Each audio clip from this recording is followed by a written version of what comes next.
Welcome to this Trowers Hamlins podcast, which is a continuation of our celebration of Black History Month.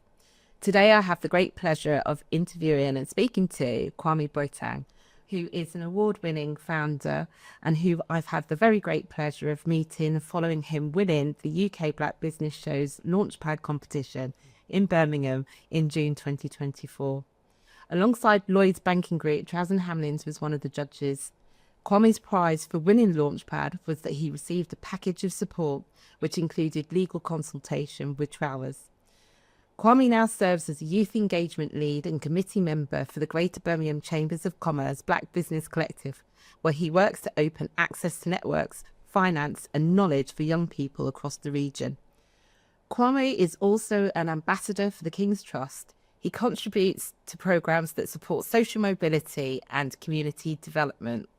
He's driven by a clear passion to build a legacy of access and create pathways that will outlast him, and his work has been recognised with the LDC Top 50 Youth Ambition Award, and he's featured in the Financial Times as part of the 2025 LDC Top 50. Welcome, Kwame, to this special Trowers Hamlins podcast as part of our ongoing celebration of Black History Month. Well, thank you for having me here today, Yetunde. You're more than welcome. You're more than welcome. So, Kwame, for people who don't know you yet, how would you describe what you do? So I would describe myself as a founder, an FMCG growth strategist, and a youth advocate. So kind of just, if I'm not building brand, I'm building community. If I'm not building a community, I'm basically championing young people. Oh, I love that. Yes. I love that. So tell us a little bit more about championing young people in particular. So I guess you already know my story and how I'm going to talk about my story in a bit. Yeah. And how I started. And the reason why I'm so passionate about championing with young people is because I understand the struggle that they've been through. I understand the journey that they've been through. So if I can use my platform, my voice to help them overcome the barriers that I have been through and break all that, the hurdles that they face, why not do that? You know? Love that. Love that. So every great business has a spark behind it. So what's the story about how you began? Yeah, so my journey in the entrepreneurial world started in 2022. And this is basically when I discovered that I suffered with fragrance sensitivity. And what many people don't know is that the mainstream perfumes that we find in the high street all contain alcohol. And not everyone reacts well to this. So some people experience headaches when they spray it, nausea, and mine was skin irritation. So I really set out to create a product that eliminated this problem. So I really started off small today. I used to go to car boot sales on a Sunday morning with my mum. We used to take out my table, put my perfumes on there, and then that was so just to pick it up because we had to prove that there was a demand for the product. Started having different sales reps in different cities, and by the time I knew it, I'd sold over 1,000 bottles, and that is basically when I knew that okay, there's a demand for this product and people actually want it. So at this point, I said to myself, okay, I need to start getting to the right rooms, start networking with the right people to help me be able to bring this brand, to make it more than just a side hustle or what I'm doing on a Sunday. So this is when I started to network around and started getting the advice that I need to support me with my journey. This gave me the confidence then to be able to travel over to Dubai to work with perfumers out there to bring the product to life. Travel over to Dubai, and we officially actually launched the brand in June 2023. So we had our website set up, everything was just, we've got packaging and so on. And at this point we had outsourced the manufacturing, and then in-house we were focusing on branding and marketing. So that happened in June 2023. And then by October 2023, we secured a partnership with John Lewis. Oh, wow. Yeah. Amazing. So this partnership basically meant that we was able to go into store for a week. And the locations we were at was Solihull, Nottingham and Leicester. And as you already know, like this was such a pivotal moment for me as a brand because it really allowed us to be in a location that represents the brand. And not only that, it allowed customers to experience the brand before they bought it, because people really buy into your story before they buy into your product. And that was a massive turning point for myself and for the brand. And I guess from there, it was just my hard work and dedication has also been then recognised by loads of institutions like NatWest, Lloyd's, the King's Trust, and it's just been a ripple effect from there, really. So that's how my story just started. That's amazing. What I'd really like to know, though, is just before that, how did you create the perfume? Yes. So just before that, like when you think about so just to give you kind of bit background, so you have in perfume, you have perfume oil, and then what companies do is that they dilute it with alcohol. And the perfume oil itself is good for people with sensitive skin, but the alcohol, when they mix that, that's what allows people with sensitive skin not be able to use the product. So I did have someone within the UK that was supplying me those products, but I was very limited on what I could actually do with those products, such as like the bottling, the labeling, and so on. And it just didn't fit the aesthetics that I had in my head. You know, like the caps would sometimes be falling off, the labeling was just not on point. And it got to a point where I'll be spending so much time before going to like a market sale, fixing the label, making sure that it's just like, you know, it's not me. It's not me. So I had to make sure that, okay, how do I eliminate those kind of problems? And the way was to basically outsource the manufacturing. And that's what led me to be able to go out to Dubai and do so. Amazing. Yeah. Amazing. Congratulations. It's such a beautiful story in terms of and from, you know, engaging with so many founders. So often they end up creating their business to solve a problem, and usually it's around a personal problem. And I think that problem, whilst I don't know anybody with skin irritation, I can imagine that frustration of, you want to smell good, right? Yeah. And the lack of knowledge around alcohol-based products is what stops people from even wanting to try it. So when we was in store, like the amount of people like, oh, I don't use perfume, I'm like, why? And they'll say, oh, because when I spray, I get headaches, irritation. But they don't realize that by taking away the alcohol, you can actually probably apply the fragrance without experiencing those discomfort, essentially. And then was it a challenge to keep to the price point? Is it a case of, oh, if it's not diluted down with alcohol, obviously it's a more pure product. Yeah. I guess so. Then it goes back down to the resource that you use. It's all different. Like you could, when it comes to perfume oil, you can spend as little as £5 all the way up to like £350 on them, and it all comes down to where the material is sourced from, who manufactures it. That's a whole nother ball game. But for us, we made sure that we wanted to be a premium brand. When you think about being in a location like such as John Lewis, we've got to make sure that we're a premium brand, but at the same time also but also make it accessible to people as well. So I think we done that by hitting the nail around £60, to be fair. Love that. Congratulations. So every entrepreneur hits a wall at some point in their journey. What was one of your biggest hurdles? Yeah. You know, when people ask me this question, right, it's like at every stage there was some sort of issue or like a hurdle that you had to overcome, you know. And if someone said to me, oh, last year, Kwame, would you want the problems that you have now? I would have said yes, because not only does that show you that you have elevated, but it shows that you're growing. You know, if you don't experience those kind of challenges, like your challenges matches kind of where you are at the moment. But I guess the main challenge probably for me was about being able to manage our operations whilst also trying to scale as well, because it's a huge thing as well. You know, from like costing, being able to just find a reliable manufacturer. It's a whole process in itself. I guess that's what it is. But I wouldn't take back any single challenge, because even when I was at Carberry Sales, as I said, challenge of like make sure labels are right. But then now you've got a challenge of being able to manage a team, and you know. But your challenge is I think my challenge is a reflection of where I'm at.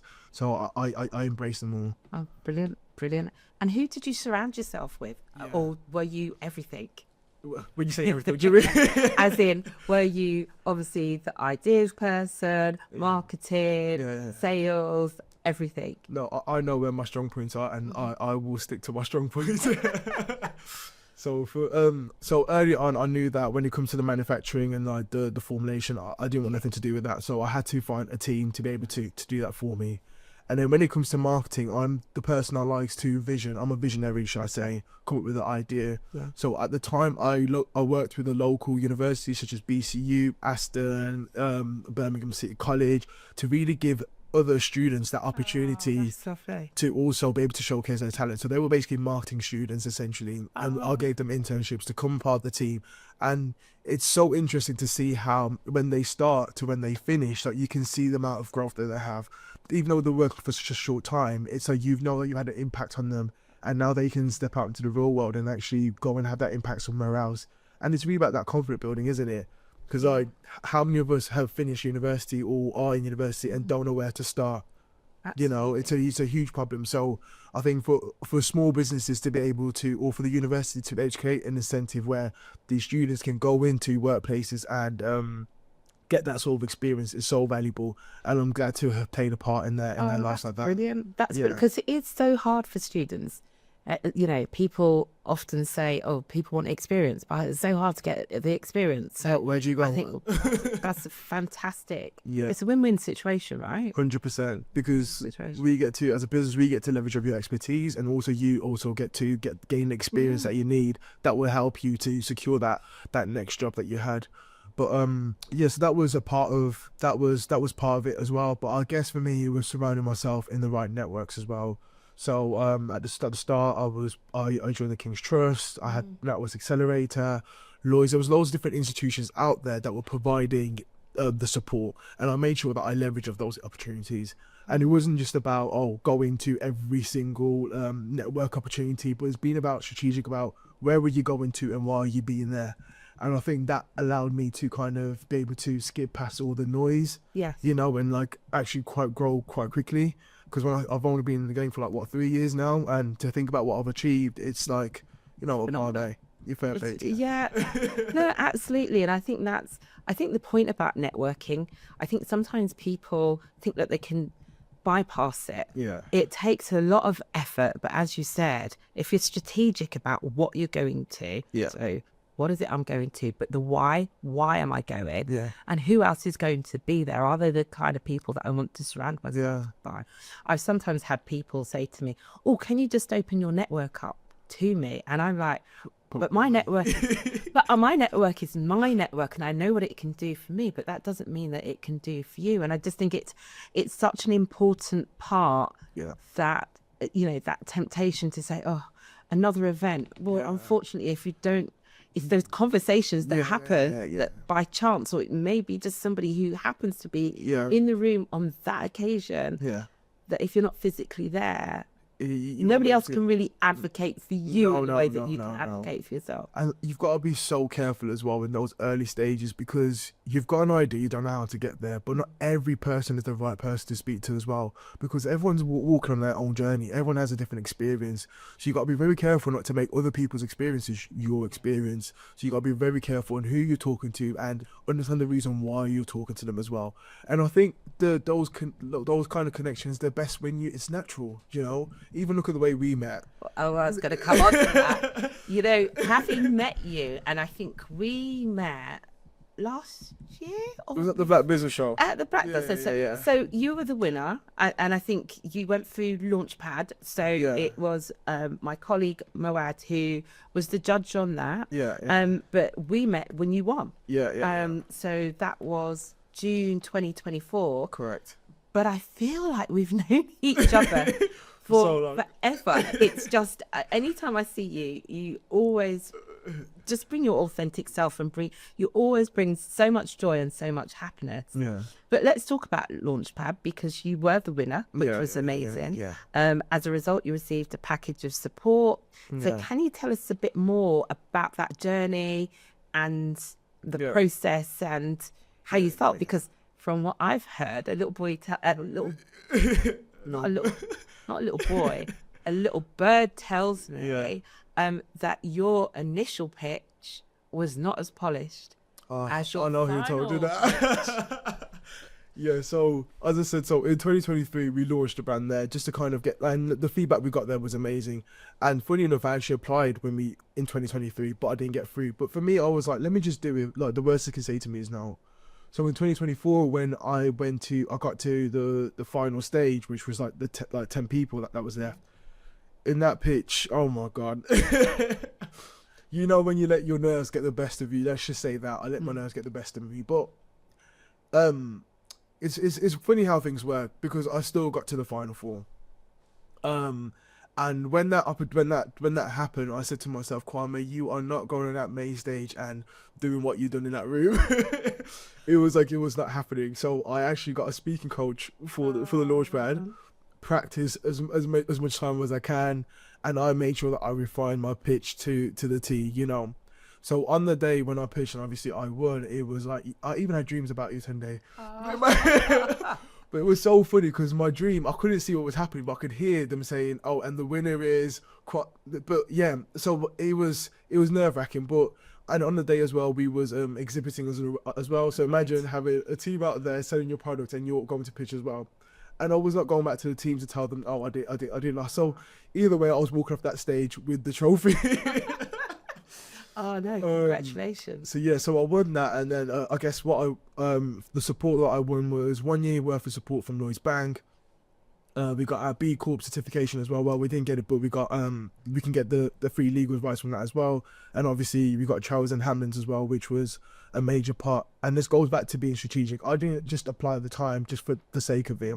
It's because at that point within my business, we were going for 1 year, and we looked to where we was at, and we had to start to refine our fragrances and refine our messaging.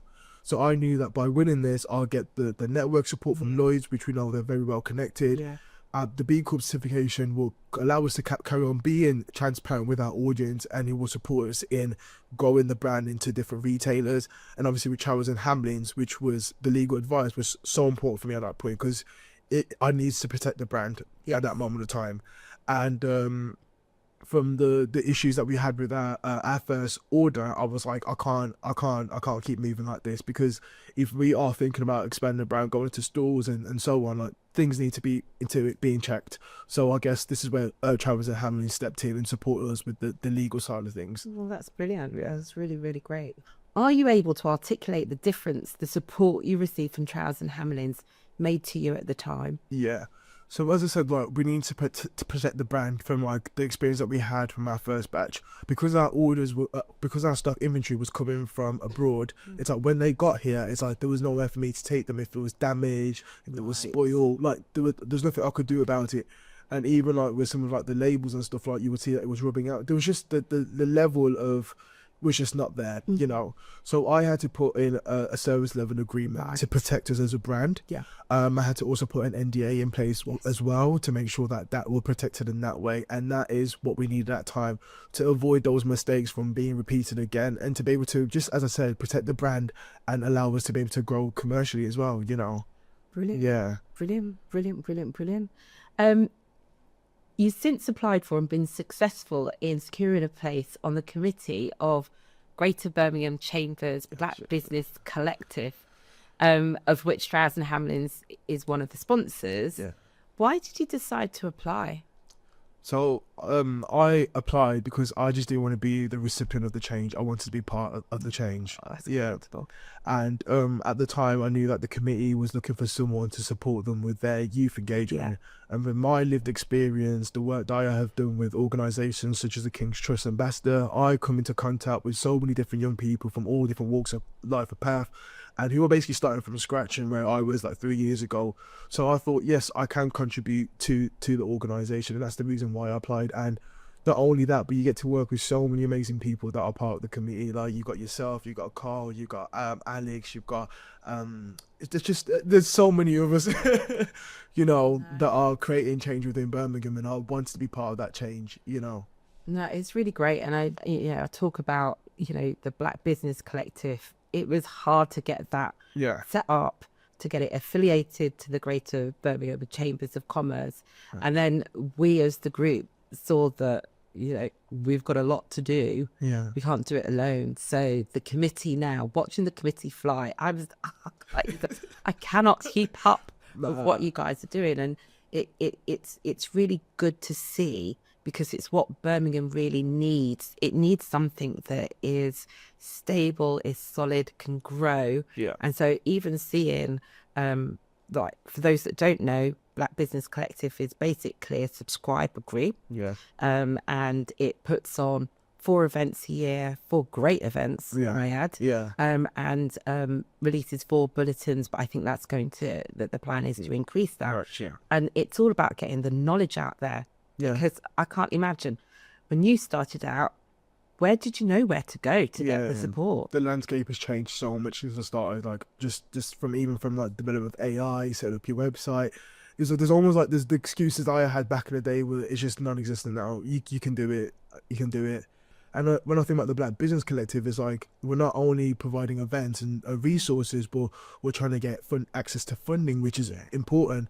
And as a community, I guess we're starting to move away from just building a business to starting a business, should I say, to actually scaling a business, because those are two different things. And I think that's the reason why I am so passionate about this project, and that's the reason why I want to be so involved in it, because we also need to be those brands that are able to expand beyond our community, and also because we've got so many great brands in Birmingham, so many great brands.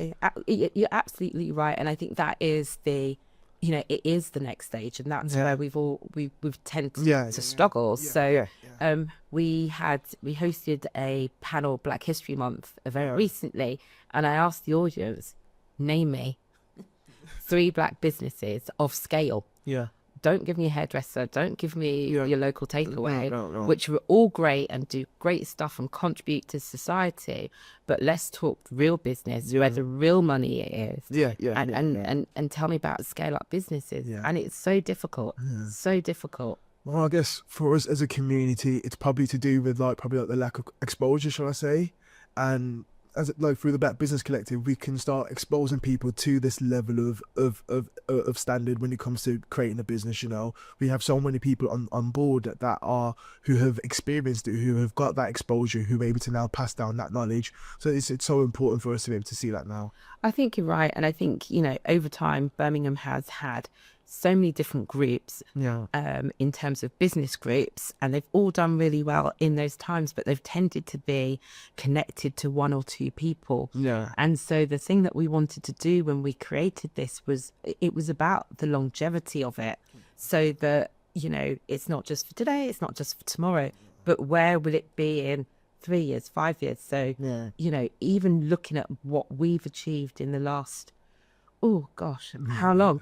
I guess I started having conversations about creating a something back in 2021, and it took a good 18 months of really difficult, tricky conversations to, in a way, make that happen. So considering we're now into the 2nd year and seeing what it's doing, the conversations that it's having, and I think that real important one around funding, it's just dead exciting to see what's possible. And then when you think about bringing those businesses through the door through the subscriber, and then where they need to lock in is with the wider chamber, because the membership there, you have all the resources that you need.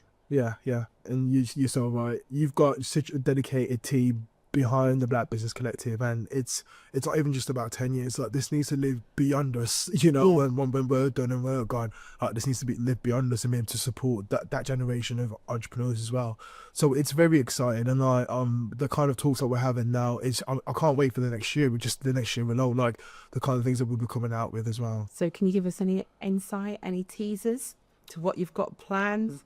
Or what we have planned, because I've seen some of the messages, and I know obviously Chris did an event. Yes. So the areas that we're looking at is women in entrepreneurial, technology. We've also got youth engagement, youth development. What I'm working on is specifically within the FMCG space, because within Birmingham landscape is we always hear about tech, but then FMCG. So this is fast moving consumer goods. Thank you.